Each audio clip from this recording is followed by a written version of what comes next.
Hello guys, जय गुरु जी। कैसे हैं आप सब? आई होप आप बहुत अच्छे होंगे। तो ये वीडियो बहुत लेट अपलोड कर रही हूँ। ये मैं जब पालम से शिफ्ट हो रही हूँ, मेरा सामान पैक हो रहा है, तब की वीडियो है। तो उस टाइम वाईफाई भी नहीं था और अभी बिज़ी भी इतनी थी तो नहीं अपलोड कर पाई। तो अभी वाईफाई भी लग गया है तो अच्छे से अपलोड हो जाएगा। तो ये देख रहे हैं वेस्ट हो रहा है और नीचे गली में ट्रक लग चुका है। ये मैं पालम के घर से आपको व्यूज़ दिखा रही हूँ। ये नीचे ट्रक खड़ा है और यहाँ पे मेरा सामान थोड़ा सा अलमीरा वगैरह हैं वो लग चुकी हैं रैप होके। ये भैया बहुत अच्छे से पैकिंग कर रहे हैं, मोबाइल पैकर्स वाले भैया हैं ये।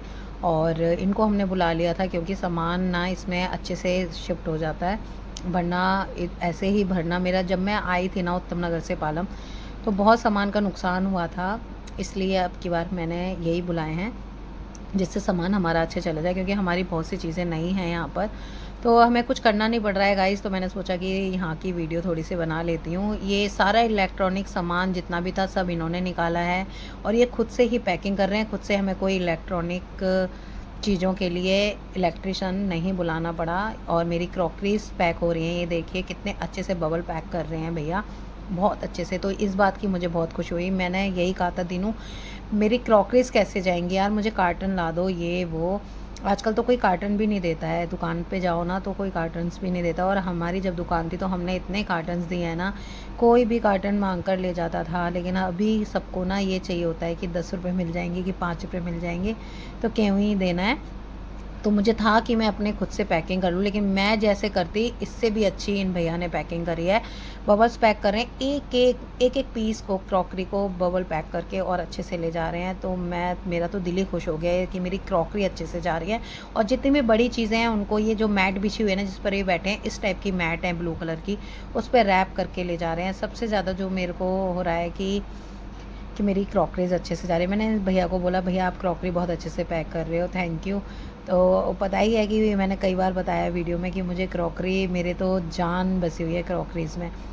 तो ऐसे करके भैया ने बताया कि आपकी तो बहुत ही कम क्रॉकरीज हैं। मैंने बेंगलोर में 4 दिन 4 रात क्रॉकरीज पैक करी हैं। मैं तो हैरान हो गई सुन के कि मतलब उस बंदे की कितनी क्रॉकरीज होंगी जिसने 4 दिन और 4 रात और 1000 बियर की बॉटल्स पैक करी है इन्होंने ऐसी बबल पैक में, और फिर कार्टन में लगा कर ये इन्होंने शिफ्ट किया है उस सामान को। भाई हैरान वाली बात है। मैंने कहा भैया कुछ ले आते मेरे लिए वहाँ से या अगर कुछ, तो मैंने कहा कुछ तो उन्होंने रिजेक्ट किया होगा क्रॉकरीज में से। कहते नहीं, कुछ भी नहीं किया, एक एक क्रॉकरी उन्होंने रैप करके वो ले गए हैं।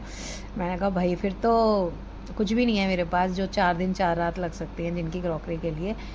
तो ऐसे ही होता है थोड़ा सा। इसी चीज़ के पैसे दिए जाते हैं गाइस कि हमारा सामान अच्छे से शिफ्ट हो जाए, अच्छे से चला जाए, क्योंकि इनको बनाने में ना बहुत टाइम लग जाता है। इनको बनाना, बिगाड़ना आसान है लेकिन बनाना बहुत मुश्किल हो जाता है। तो ऐसे करके मैंने एक एक चीज़ किस तरीके से, मतलब देखने वाले कह देते हैं, देखो बोल ही देते हैं कि खर्चा करती है, ये सामान में पैसा लगाती है, कैसी ये करती है। भाई मेरा जीवन जीने का स्टाइल यही है, मैं क्या करूं। मेरे पे नहीं, मतलब ज़रूरी है हमने अनमैरिड लाइफ जी है वो हम शादी के बाद भी जिए, या वैसी लाइफ हम अपने बच्चों को भी दें, मैं नहीं दे सकती हूँ।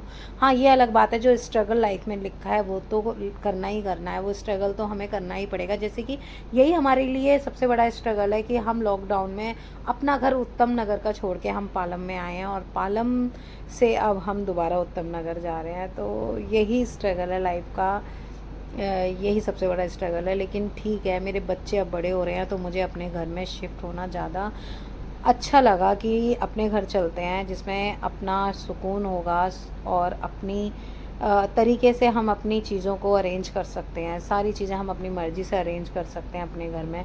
कहते हैं ना कि चाहे झोपड़ी क्यों ना हो लेकिन अपना घर अपना ही होता है। तो मेरी मम्मी बहुत पीछे पड़ी हुई थी, मेरी मम्मी, भाई, पापा, कि अपने घर में क्यों नहीं जा रहे हो, अपने घर में क्यों नहीं जा रहे हो। अब तो दुकान हटा दी, किराने की दुकान थी वो भी हटा दी, क्यों नहीं जा रहे हो। कोशिश करी थी कि पालम में यहाँ पर ले लेते हैं फ्लोर वहाँ का सेल करके, बट बजट काफ़ी था यहाँ पर। हमारा बजट इतना नहीं था, और यहाँ का जो परचेजिंग का था वो मिल भी रहा था, एक कर कुरू के हम जितना वहाँ पे हम पैसा लगाया है, उत्तम नगर में काम कराया है, उतना और ऐड ऑन करके हम ले भी सकते थे, लेकिन गाइज वो सेपरेशन नहीं मिल रही थी जो कि एक मिलनी चाहिए। तो मैंने बच्चों का देख हम दोबारा वापस जा रहे हैं, जो मेन पूरा ऑलमोस्ट सामान चला गया है और हमने मेन सामान अपने हाथों में ले लिया है। दीनू तो स्कूटी से निकल रहे हैं एक बेटी को लेकर, ये बेड मैंने छोड़ दिया है, और क्योंकि ये भैया बोले जो सामान शिफ्ट कर रहे हैं, उन्होंने बोला कि आप अगर छोड़ रहे हो तो ये मैं ले लेता हूँ। मैंने कहा बिल्कुल अच्छी बात है कि आपके काम आ जाएगा ये। तो ऐसे करके जो मेन सामान था, मम्मी पापा की तस्वीर थी, ये मैंने पैक नहीं कराई है, अपने हाथों में लेकर हम जा रहे हैं। तो ऐसे करके घर में शिफ्ट हो गए हैं गाइस, सामान सारा आ चुका है और ऑलमोस्ट धीरे धीरे काम हो रहा है। चिमनी वाले जब हम गए तो उसके नेक्स्ट डे चिमनी वाले भैया आ गए थे यहाँ पे चिमनी शिफ्ट करने के लिए। तो ये चिमनी का मुझे बता रहे हैं, डेमो दे रहे हैं कि कैसे क्या इसके फंक्शंस हैं, कैसे क्लीनिंग के लिए बटन दबाना है, कौन सा क्या है। तो देख रहे हो आप किस तरीके से अरेंज हो रहा है। ये नीचे अभी सारे बॉक्सेस मेरे खाली हैं, इसमें मैंने लकड़ी के बॉक्स इतने गल चुके थे, चूहों ने खा लिए थे। मतलब ये लोग ये भी नहीं देख रहे थे कि घर में चूहे आ रहे हैं तो उनको कैसे जुगाड़ किया जाए। मतलब रेंट का है तो होने दो, ख़राब हो रहा है ना तो होने दो, ऐसे रेंट वाले आए। अगर रेंट वाले ही अच्छे आए होते ना तो शायद मैं नहीं आई होती यहाँ पर जल्दी। लेकिन क्या था ना कि पैसा लगाने के बाद मैं रेंट पे बिल्कुल भी मेरा मन ही नहीं था कि मैं इसको रेंट पे चढ़ाऊँ। तो मैंने कहा जब पैसा लगा रही हूँ ना तो मैं तो भाई अब अपने घर में ही जाऊँगी। अपनी मर्ज़ी से हम यहाँ से गए थे, अपनी मर्ज़ी से हम वहाँ से आए हैं, कोई ऐसा प्रेशर नहीं था। हम अच्छे से वहाँ भी रह रहे थे, अच्छे से हम यहाँ भी रहेंगे। तो ये लकड़ी का सामान था, कारपेंटर भैया लगे हुए थे, तो सामान लेने के लिए मैं स्कूटी पे चली गई थी। यहाँ आके देखा तो वीर की मस्ती हो रही है, BTS सॉन्ग में ये लगा रहता है, BTS सॉन्ग इसके चल रहे हैं और ये डांस कर रहा है। भाई हैरान की बात है, मुझे तो ये गाने समझ तक नहीं आते हैं और ये उन गानों को गाता है, उनके सेम म्यूज़िक पे स्टेप करके डांस करता है, जैसे जैसे वो करते हैं ना बिल्कुल सेम वैसे ही करता है। एक एंजल मेरी बड़ी बेटी और एक ये वीर, दोनों ही दीवाने हैं BTS सॉन्ग्स के। ये करते रहते हैं और इसको एक एक गाना इंग्लिश में याद है, वीर को ना अच्छे से गा लेता है। तो गाइस कारपेंटर भैया ने रात के 12-1 बजे तक किया, 1 बजे तक किया काम। उसके बाद फिर जब मुझे लगा कि ये पूरी रैक मेरी लग चुकी हैं तो मैं बिल्कुल बैठने वाली नहीं थी, क्योंकि जो यहाँ का सामान था, कार्टन खाली करने थे, वो इतनी जगह स्पेस हमारा घेरे हुए थे ना घर का, तो मुझे खाली करना ज़रूरी था। तो ये मैंने रैप करना शुरू कर दिया है रैक्स में। ये रैक हम लगाने वाले नहीं थे बट मैंने लगवाई हैं। मैंने कहा कि नहीं यार ये कहीं से ख़राब नहीं है और ये यही लगा लेते हैं, वरना ये था कि इनको निकाल देते हैं। तो किसी भी तरीके से हमने कारपेंटर भैया से इसको एडजस्ट करवाया, क्योंकि जो इसके बोर्ड थे वो तो बिल्कुल ही ख़राब हो चुके थे। तो ये शीट्स लगाकर, जो यहाँ की शीट्स हैं मेरी मोटे कपड़े में, वो मैंने वॉश करने डाल दी हैं और ये मैंने लगाने शुरू कर दिए हैं। रात के 2:30 बज रहे हैं गाइस, 2:30-3 के आसपास ये मैं काम कर रही हूँ।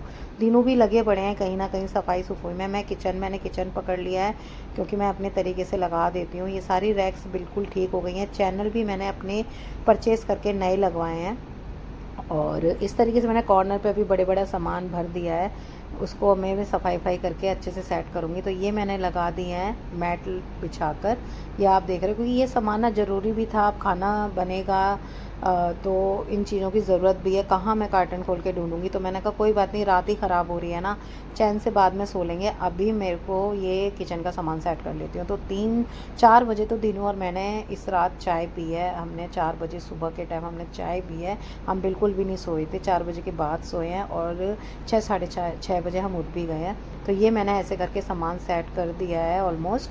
तो मैट वगैरह लगाकर, और एक चिमनी भी सेट हो गई है, लगा के चले गए थे भैया। चूल्हा वगैरह सब सेट हो गया है और माइक्रोवेव वगैरह सारा कुछ सामान सेट करके अभी हम किचन से तो फ्री हो गए हैं। बाकी धीरे धीरे मैं करती रहूँगी अपना, जैसे अपने मन करेगा शिफ्ट करने का सामान वो मैं करती रहूँगी। तो गाइज़ ऐसे करके मैंने ये ब्लॉग आपके साथ शेयर किया है, बना हुआ बहुत पहले का है बट शेयर आपके साथ अभी कर रही हूँ। तो ऐसा रहा मेरा शिफ्टिंग का सफ़र, जो कि मुझे लगा कि आपके साथ शेयर करना चाहिए। तो कैसी लगी आपको मेरी वीडियो तो बताना, प्लीज़ कमेंट करके बताना। तो स्ट्रगल कहाँ तक चलेगा तो ये अभी तक नहीं पता। मैंने तो सोचना ही बंद कर दिया है कि क्योंकि सोचते हैं तो कुछ और होता है। जैसा चलता है चलाते रहो, खुश रहो। Bye bye, take care, thank you for watching my video. Bye bye, take care.